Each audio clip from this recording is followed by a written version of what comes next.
नमस्कार मित्रांनो, हर हर महादेव. मी दिलीप आप्पा जायगोडे, महाराष्ट्र राज्यातील सातारा जिल्ह्यातील मारगाव खंडा तालुक्यातील एक छोटंसं खेडेगाव वाघोशी. खूप दिवसांपासून स्वप्न होतं या आयुष्यात एकदा तरी केदारनाथला जायचं. मग ट्रेननं जायचं किंवा गाडीनं जायचं, पण एकदा तरी केदारनाथला जायचं.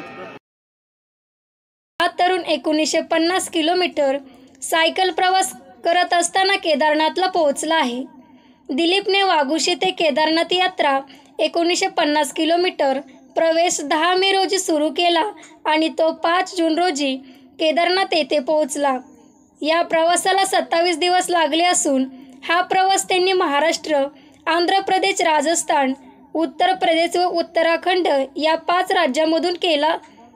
ऊन, वारा, पाऊस यात त्यांनी सायकल प्रवास करत समाजाला सायकल प्रवास करण्याचा संदेश दिला आहे.